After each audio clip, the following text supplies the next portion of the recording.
Hoje é o último domingo de 2015. Na próxima semana, no próximo domingo, já será 2016. Então, culto de domingo só o ano que vem.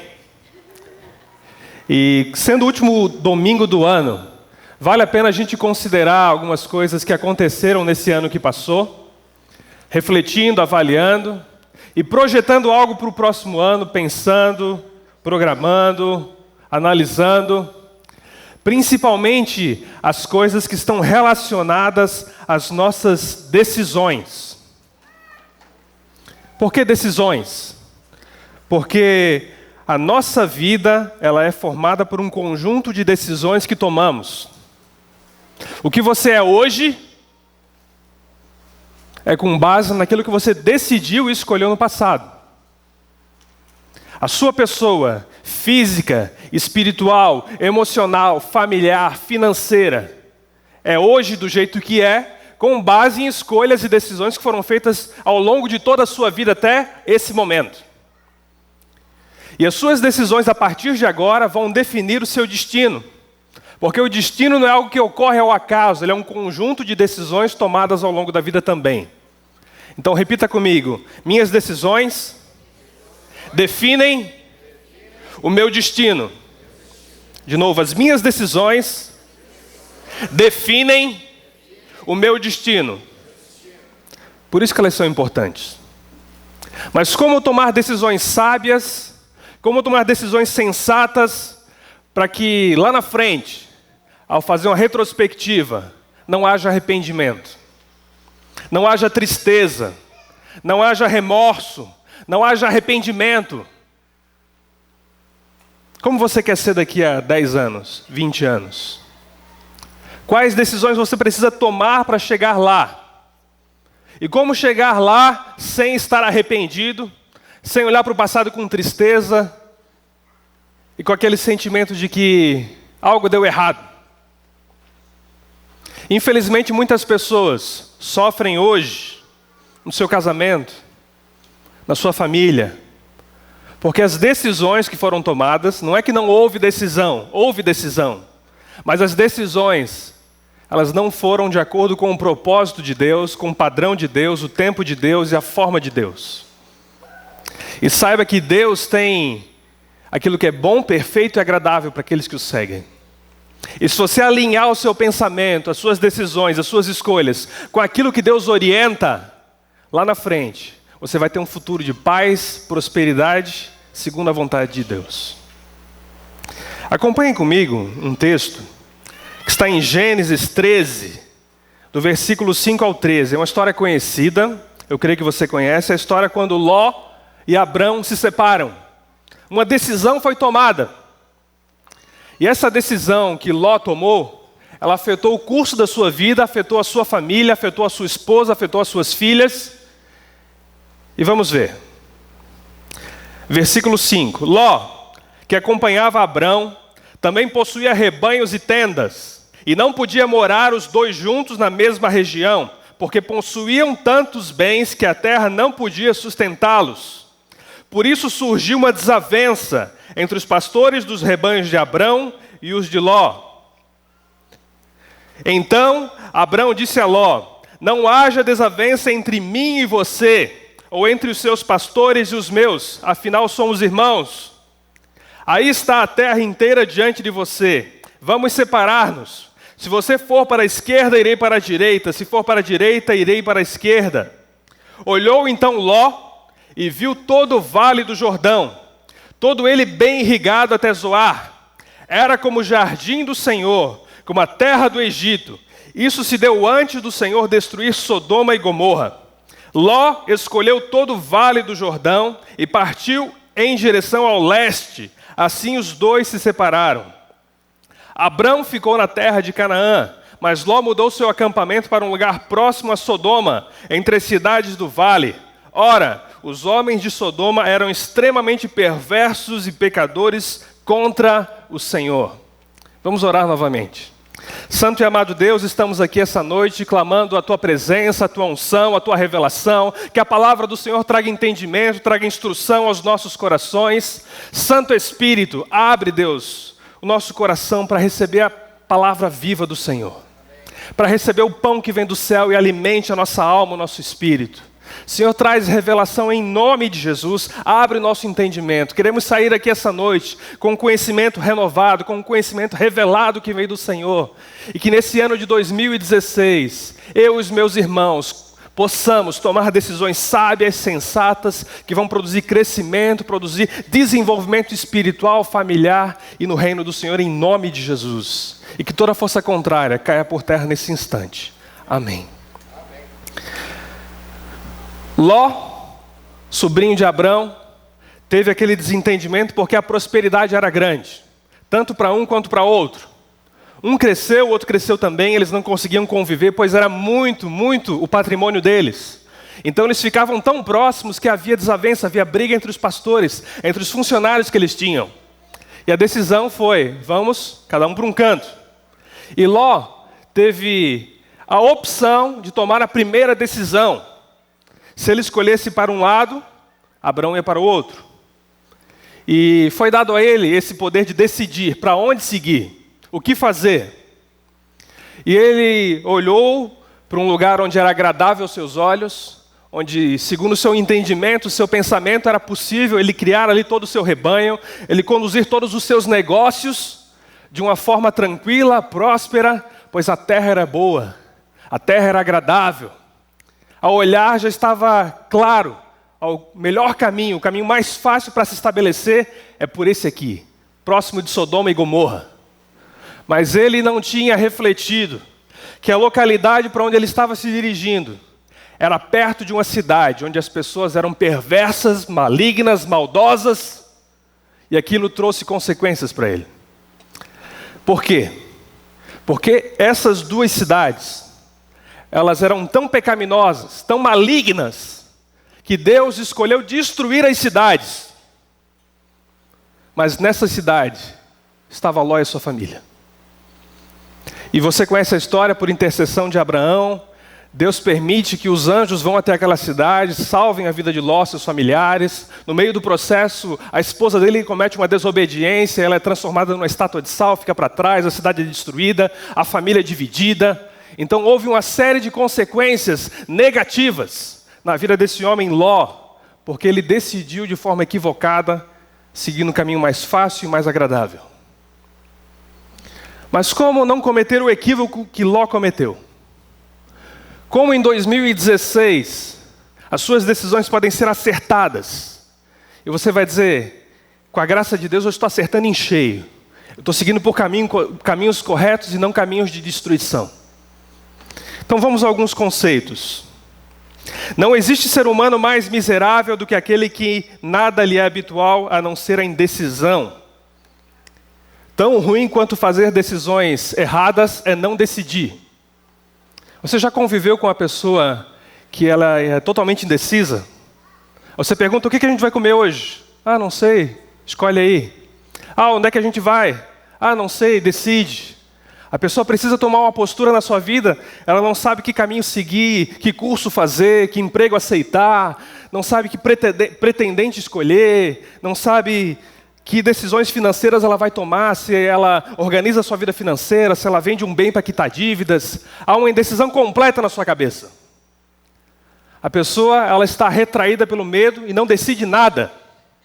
Isso é pior ainda do que decidir errado, pois ela fica imóvel, paralisada. O que mais?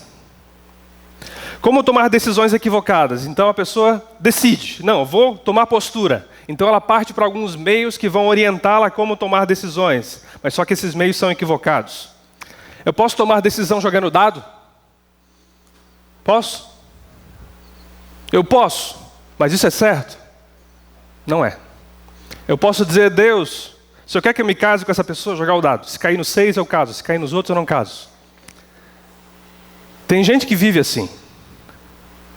Não usa dados, mas usa outras coisas. Tem gente que pega uma florzinha, né? Bem me quer, mal me quer, bem me quer, mal me quer. Né? Sim, não. Se der não, a pessoa não faz. Ela acha que aquilo é o destino, que é o universo, que é algo conspirando a favor dela, que vai usar a florzinha para dar a resposta e a direção para a sua decisão. Isso está equivocado. O que mais? A pessoa acha que ela pode repetir algumas coisas de forma constante. O que é isso? Gideão foi um homem que, para se envolver com o chamado de Deus, ele fez um pedido.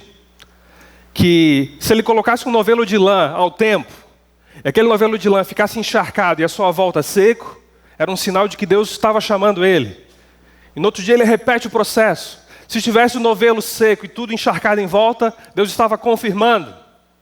E com base nisso ele assume a sua decisão e vai em frente. O problema é que pessoas hoje em dia querem tomar isso como padrão e vivem vidas onde tudo depende de um sinal. Não, tem que ter um sinal. Ó, se a luz piscar agora, Deus está me dizendo para ir embora. Se ela ficar acesa, eu fico. Tem pessoas que vivem numa neurose, num mundo onde tudo depende de um sinal. Tudo precisa de um novelo de lã, precisa que algo Deus confirme, senão ela não faz nada. E ela tem uma vida paralisada.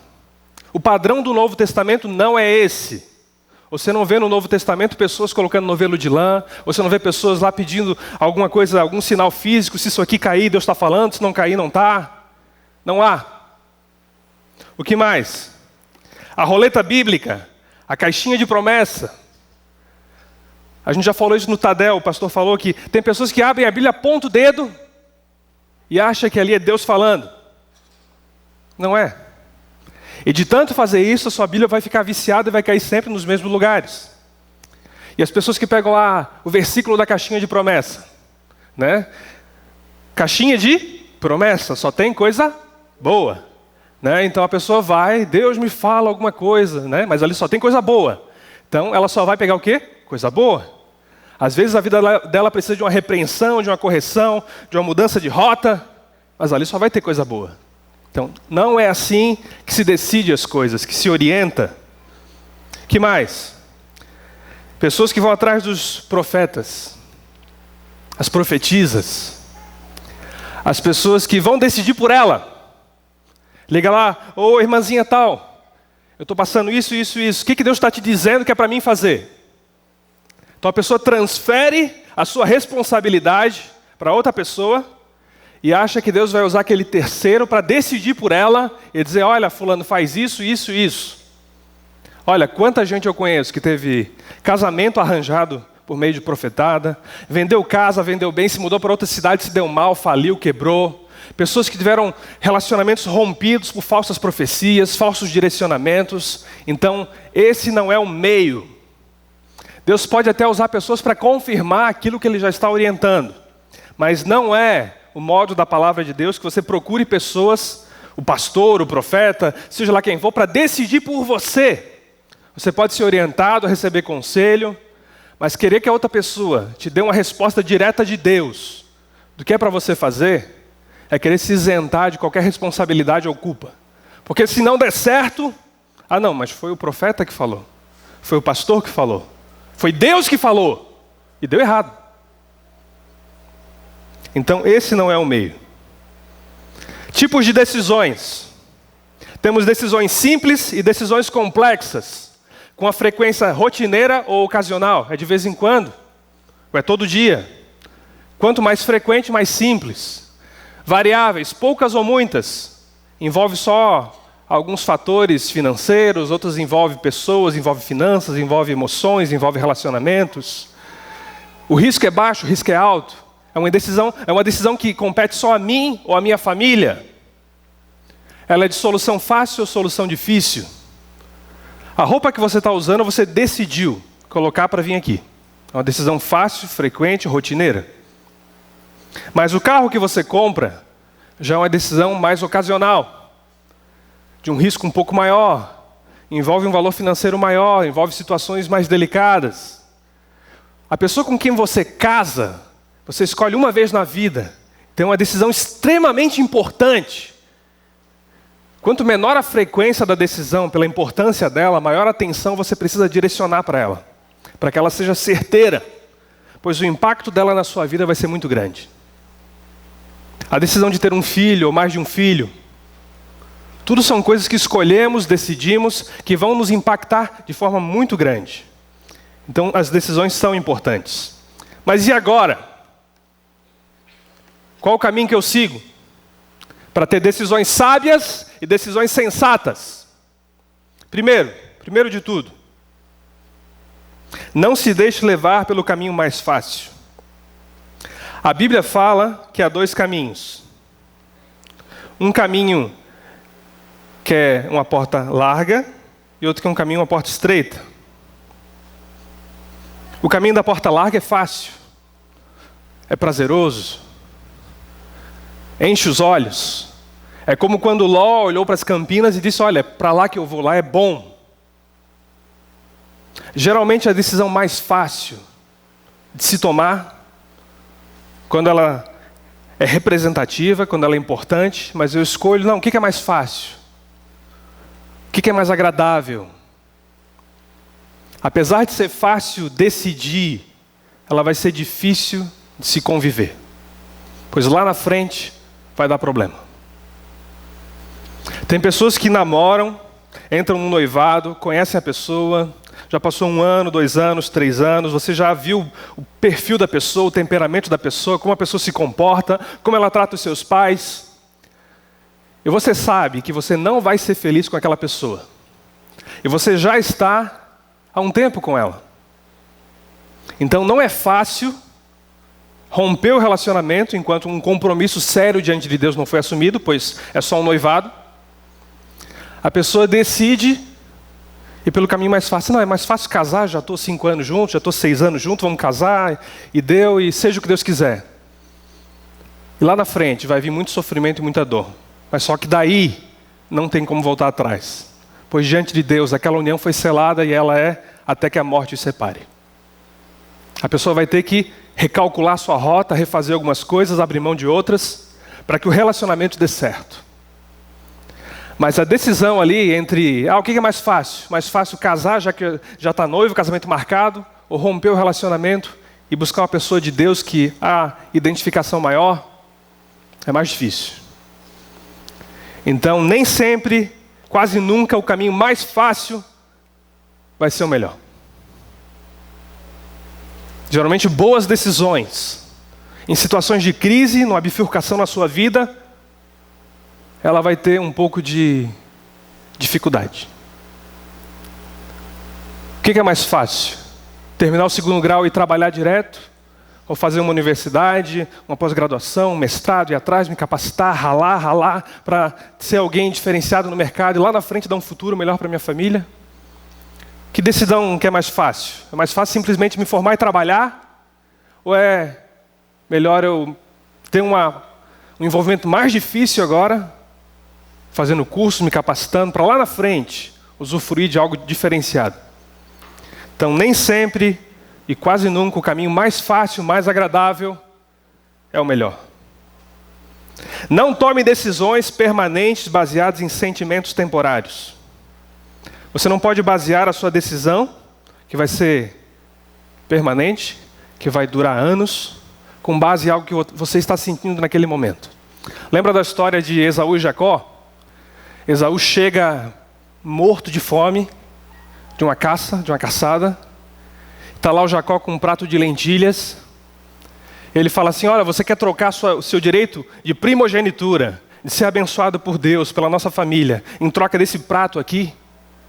A fome de Esaú falou tão alto, o sentimento dele naquela hora de desespero para saciar sua fome falou tão alto, que ele abriu mão de um direito que ele nunca mais teria, o de filho primogênito e de ser abençoado. Quanta coisa a gente decide, a gente escolhe, que vão definir o nosso destino, o nosso futuro, com base num sentimento que aconteceu agora, que é irrefletido, eu não parei para refletir nada, e aquilo ali vai me afetar. Um sentimento de raiva está brotando, então você decide algumas coisas, você está cansado, e você decide umas coisas que vão complicar a sua vida, a sua família. Então, decisões permanentes não devem ser baseadas em sentimentos temporários. Você deve seguir alguns padrões. Não sacrifique ou inverta seus valores em prol do sucesso. O que é isso? Que ao decidir, eu devo ter bem claro quais os valores que eu tenho como pessoa, como homem, como servo de Deus, quais as prioridades que eu tenho. Pois muitas coisas boas podem inverter as prioridades que eu tenho e prejudicar a minha vida e a saúde da minha vida. Nem sempre um emprego que paga mais, que vai me dar mais condições financeiras, é o melhor. Porque eu vou ficar mais distante da minha família, porque eu vou me envolver com pessoas erradas, porque algo vai acontecer que vai deixar difícil o meu envolvimento com a igreja.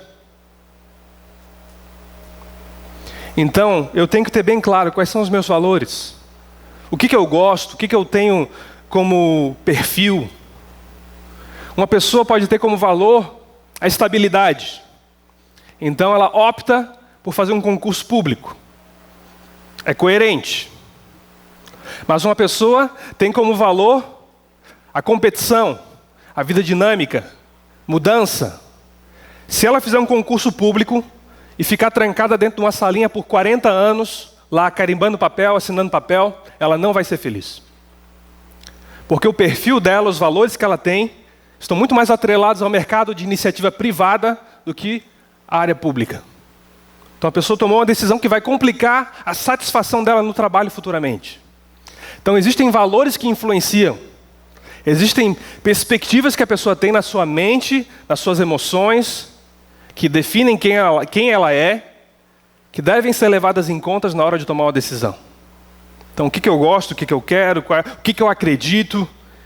Então, se eu inverter, se eu sacrificar alguns valores em algo que envolva uma decisão permanente ou de longo prazo, pode trazer consequências, pois eu vou ficar insatisfeito. Não seja precipitado ou atrasado. Então, o que é precipitado? Eu tomo uma decisão antes do tempo. Atrasado, eu tomo depois. Então, a decisão errada na hora errada é um desastre. Então, não era para decidir aquilo, não era a hora de decidir aquilo. Deu um desastre. A decisão errada na hora certa é um erro. Então, o momento era propício para que algo fosse feito, mas a decisão não era aquilo. Não era aquilo que a circunstância pedia. Então, um erro foi cometido, não um desastre, algo de uma proporção maior. Mas se a decisão é certa, na hora errada, há rejeição por parte das outras pessoas. Então, em família, o marido decide, olha, esposa, acho que esse bairro que a gente está aqui, ele não está sendo muito bom, mas vamos vender tudo aqui e se mudar para outra localidade da cidade.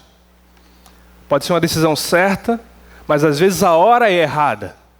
O casamento não tem, a família não tem condições de assumir um novo empréstimo, não tem condições de se envolver numa venda de um imóvel agora, ou tudo está na localidade ali, a criança está naquele colégio, a esposa trabalha por ali, a pessoa trabalha por ali. Então, uma decisão certa, querendo algo melhor, é tomada na circunstância errada. E a decisão certa na hora certa é igual ao sucesso. Então, por isso que o tempo da decisão é importante. Não decidir muito antes, em uma hora errada, nem muito depois, mas buscar esse timing, esse tempo de Deus. A hora de mudar, a hora de avançar, a hora de retroceder. Por isso que é muito importante. Algumas fontes de orientação.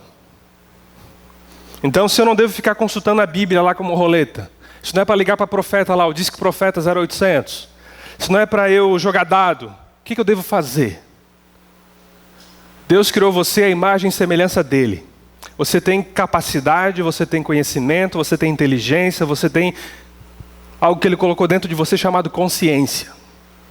O seu espírito tem uma função chamada consciência. Nessa consciência você vai ter noção do certo e do errado. De forma intuitiva, diante de uma situação, a sua consciência lá no seu íntimo, ela vai apitar. Ou para o bem ou para o mal. Ou para o certo ou para o errado. Ela vai dizer, esse caminho é bom, esse caminho é mau. Isso não vai ser claro, isso não vai ser audível, isso vai ser algo interior seu que vai avisar. É um aviso interno. Algo que Deus colocou dentro do ser humano, a consciência. Fora isso, há o seu bom senso, o meu bom senso.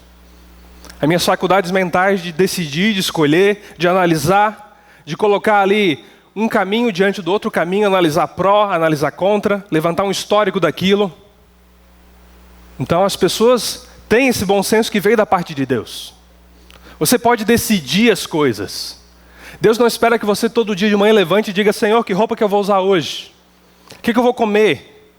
Que caminho que eu vou seguir até o serviço? Então tem muitas coisas que o nosso bom senso ele é ativado rapidamente. E a gente decide, escolhe, faz e vai. Então não precisa anular o meu bom senso para ter orientação divina. Pois seguindo o bom senso, seguindo a consciência, muita coisa boa vai acontecer. E tem o Espírito Santo. O Espírito Santo, por meio da palavra de Deus, me orienta, me revela, me instrui e vai trazer ali discernimento se o caminho que eu estou seguindo é bom ou não, certo ou errado. E se depois de consultar a sua consciência, depois de usar o bom senso, depois de sentir que o Espírito orientou você, ainda há coisas que você precisa esclarecer, você busca conselheiros. Pessoas mais velhas, pessoas mais experientes, pessoas que já foram onde você quer ir. E ela vai instruir você, vai dar uma nova luz. Você já notou que quando a gente trabalha em alguma coisa e fica focado naquilo, surge um problema, eu não consigo resolver, vem outra pessoa de fora e aponta ali, ó, está aqui a solução. Ó, está aqui, ó, aqui esse número que falta. E a pessoa rapidamente ela vê aquilo, pois ela está fora da situação. Então Deus usa pessoas. Provérbios fala que na multidão dos conselheiros há sabedoria. Eu não querer consultar ninguém é um pouco de presunção e insensatez. Pois se a palavra de Deus fala que na multidão dos conselheiros há sabedoria, eu devo procurar pessoas para me aconselhar. Então, eu usei a consciência, usei o bom senso, fui dirigido pelo Espírito Santo, falei com pessoas e levantei informações, levantei um histórico, vi o que eu quero. Como testar se essa minha decisão, depois de consultar essas fontes de origem, elas são aceitáveis, se elas vão ser uma boa coisa, se eu não vou parar no meio de Sodoma e Gomorra como Ló, no meio da destruição. Como testar, no ano de 2016, as decisões que eu vou tomar, para saber se Deus vai abençoar e vai assinar embaixo, dizendo: olha, pode ir por aqui que eu te abençoo. Então, como testar? Como avaliar minha decisão? Então, existem alguns testes. Depois você vai ter acesso a essa apresentação, ao vídeo e aos slides. O primeiro teste das Escrituras. Deus já falou sobre o assunto em sua palavra? Eu preciso decidir algo que envolve a minha família, que envolve o ministério. Eu posso perguntar: Deus já falou algo sobre isso? Ah, não, eu quero mudar de cidade. Não tem nada na Bíblia que me fale sobre isso. Então eu vou para um próximo teste. O teste do segredo. Isso vai me incomodar se as pessoas souberem que esta foi minha escolha? Quando eu estou para decidir algo, é importante eu saber: isso vai ter que ficar em segredo? Ou isso é algo que pode vir a público, que não traz vergonha para mim e para ninguém? Esse negócio que eu vou fazer, todo mundo pode saber? Esse relacionamento que eu estou tendo, todo mundo pode saber? Ou isso vai trazer vergonha, trazer constrangimento? O teste do exemplo. O que vai acontecer se seguirem o meu exemplo? Se o meu filho, lá na frente, tomar a mesma decisão que eu estou tomando hoje, ele vai se dar bem? Vai ser bom para ele? Se a minha célula, se a minha igreja seguir nessa direção espiritual que eu estou seguindo, vai ser bom para eles? Se seguirem o meu exemplo, aquilo vai ser bom? Esse é um terceiro teste. Um quarto teste da motivação. O que está impulsionando a minha decisão?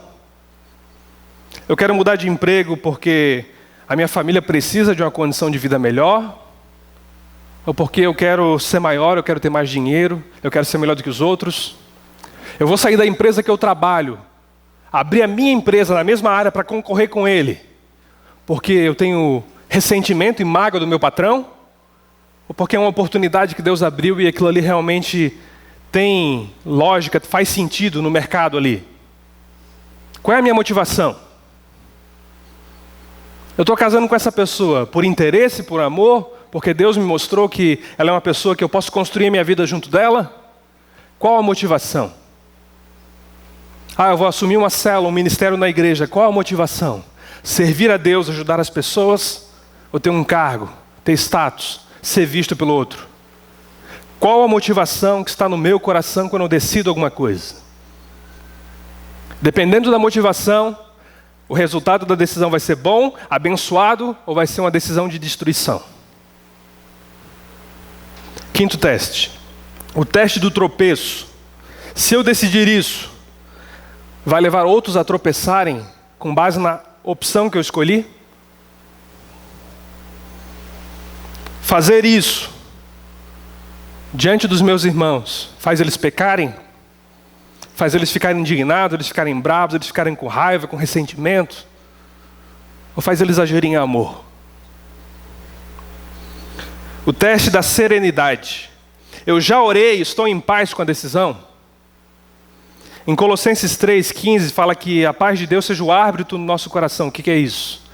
O árbitro, ele apita, ele orienta quando algo ruim está acontecendo. Tem um jogo acontecendo, enquanto nada de ruim acontece, o árbitro, lá o juiz deixa correr. Mas quando algo ruim acontece, algo errado, ele vai lá e apita e para o jogo. A paz de Deus funciona como um juiz no nosso coração também. Por quê? Porque quando uma decisão ruim está para ser tomada, ele vai apitar. Ele vai dizer, olha, esse caminho aqui é um caminho de morte, é um caminho de destruição, vai trazer consequências. Então você tem que parar, orar, e só seguir em frente quando a paz estiver estabelecida. Conseguir dormir em paz, conseguir falar sobre aquilo em paz, sem nenhum tipo de vergonha, constrangimento, e ter a paz. Essa decisão que eu estou tomando traz paz para mim, para minha família. O teste da santificação. Isso irá impedir que eu cresça e desenvolva o caráter de Cristo? Esse ambiente de trabalho que eu estou me envolvendo, ele me ajuda a crescer, ele permite que eu testemunhe de Cristo, é algo que realmente me influencia muito e me leva para um caminho de destruição. Os hobbies que eu tenho, as decisões que eu tomo com o meu dinheiro, elas me tornam um mordomo de Cristo melhor? Ou me fazem um servo infiel com os recursos que Deus me deu? Esse é um teste. E com base nisso, você fez os testes. Não, eu vou seguir esse caminho. 2016 eu vou tomar essa e essa decisão de relevância. É importante também você levar em conta, caso não dê certo, qual é o plano B? Tiago 4,15 fala, se o Senhor quiser, viveremos e faremos isto ou aquilo. Então, se o Senhor quiser, a gente vai fazer ou esse plano A, ou esse plano B. Ele pensou em duas alternativas. Então, eu consultei o meu bom senso, a minha consciência, o Espírito Santo, falei com conselheiros, escolhi o que eu quero fazer, passou pelo teste, os testes que a gente levantou ali, você vai ter acesso depois. E se isso, mesmo assim, não der certo, qual é a alternativa que eu posso ter lá na frente para ter um caminho melhor também? Então a pessoa levanta uma outra alternativa com a graça e com a sabedoria de Deus. E depois de tudo isso, não deu certo. O casamento terminou, a empresa faliu, você ficou doente, a célula se desfez, as pessoas que você gostava brigaram com você, a sociedade foi desfeita, você foi demitido, deu tudo errado. Você fala, mas pastor, eu segui ele todos os passos. Não deu certo. Infelizmente, algumas coisas não dependem 100% de você. Existem decisões de outras pessoas que vão afetar a sua vida e as decisões que você faz também. Existem imprevistos, existem coisas que acontecem que não entendemos. Mas você pode ficar bem calmo e tranquilo, pois Romanos 8,16 diz, todas as coisas contribuem para o bem daqueles que amam a Deus. Depois de seguir todos os caminhos, a sua vida se quebrou. Você olha para trás e vê cacos. Saiba que Deus pode pegar esses cacos, refazer um belo vaso e usar de novo para a glória dele e dar um destino melhor. Mesmo que as suas decisões no passado tenham sido erradas, mesmo que aconteçam decisões erradas, todas as coisas cooperam ainda para o bem daqueles que amam a Deus. Isso não é para todo mundo. Isso é para quem? Para aqueles que amam a Deus. Se você ama a Deus, nesse processo, você buscou verdadeiramente fazer aquilo que agradava a Ele, que era certo para Ele. Mas aconteceu imprevistos. Então Ele vai catar você e ajudar você a seguir um caminho melhor. Mas se você não ama a Deus, daí as consequências são diferentes. Mas saiba que se você buscar amar a Deus, nesse novo ano, acima de todas as coisas, com toda a sua força, com toda a sua alma, com todo o seu entendimento, Ele vai orientar você, Ele vai guiar você nas decisões. Pois Deus não é alguém que nos colocou no mundo, botou algumas opções e disse, eu duvido você acertar a opção certa, quero ver. Não é um Deus assim, que nos coloca no mundo com várias opções, todas erradas, apenas uma certa, para ver se a gente tem a capacidade de achar o caminho para fora do labirinto. Deus quer guiar você. Ele quer ajudar você. Ele quer que você tome decisões sábias, acertadas, no tempo correto, da melhor forma, para que a sua família seja abençoada, para que a igreja seja abençoada, para que você olhe para trás e diga, olha, eu deixei um legado, deixei uma história abençoada. As pessoas podem olhar para a minha vida. E no dia do meu funeral, vão poder dizer o quanto eu pude contribuir para a vida delas de alguma forma. Coloque-se de pé. A equipe de louvor pode vir à frente.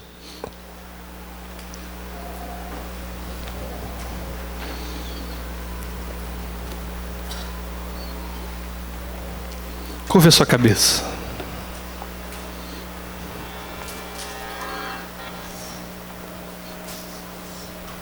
Eu não sei quais decisões você tomou nesse ano que está passando, está terminando, mas eu sei que se elas foram ruins, Deus pode ajudar você. Se elas não foram certeiras, se elas não foram no tempo certo, da forma certa, o Espírito Santo pode fazer com que elas contribuam para o seu crescimento nesse próximo ano. Basta que você reconheça, Senhor, nesse ano que passei eu tomei decisões equivocadas, decisões erradas, eu não segui a sabedoria da Tua Palavra. Me ajuda, Senhor, para que essas decisões construam um futuro melhor para mim, para minha família. Não sei se você se arrepende de algo desse ano, algo que você fez e não deveria ter feito, mas saiba que isso na mão de Deus pode ser feito um vaso novo. Mas você fala, olha, nesse ano que passou, graças a Deus eu não tenho nada do que me arrepender, nada sério aconteceu, mas eu quero que o meu futuro seja um futuro de bênção, um futuro que tenha o propósito de Deus na minha vida, a bênção dEle, o favor dEle. Você precisa de sabedoria para Ele orientar você em coisas que você precisa decidir para mudar a sua vida. Todos de cabeça baixa. Levante a sua mão dizendo, pastor, eu quero que Deus me abençoe com sabedoria para o próximo ano. Eu quero seguir os princípios da Tua Palavra, para buscar caminhos de crescimento e não de destruição. Santo Deus, o Senhor está vendo as pessoas com as mãos levantadas. E a palavra do Senhor fala em Tiago capítulo 1, versículos 5 e 6. Que se pedimos sabedoria ao Senhor, o Senhor dá a qualquer um, a todas as pessoas, desde que seja pedido com fé. Nós pedimos, Deus, em nome de Jesus, que a sabedoria que vem do alto, a sabedoria que vem do Espírito Santo, orienta e dirija os meus irmãos, as suas famílias, os seus ministérios, os seus negócios, o seu emprego. Que o ano de 2016 seja um ano de bênção, de crescimento, de vitória. Que aquilo que essa pessoa escolher, aquilo que ela assumir diante do Senhor, diante dos outros, seja acertado, seja abençoado, possa ir para frente, possa prosperar, possa dar certo com a graça do Senhor. E que em nome de Jesus haja frutos, frutos que glorifiquem o nome do Senhor, frutos que aproximem essa pessoa do Senhor, coisas que vão realmente testificar que é o Senhor guiando essa vida, guiando essa pessoa, e em nome de Jesus ela vai ser guiada e ajudada pelo Senhor. Então, meu irmão, no próximo dia 31 agora, venha no culto, traga um papel e uma caneta e na presença de Deus decida algumas coisas, para que o seu ano seja diferente, para que a bênção de Deus oriente você. Em nome de Jesus, vamos encerrar o culto cantando uma canção.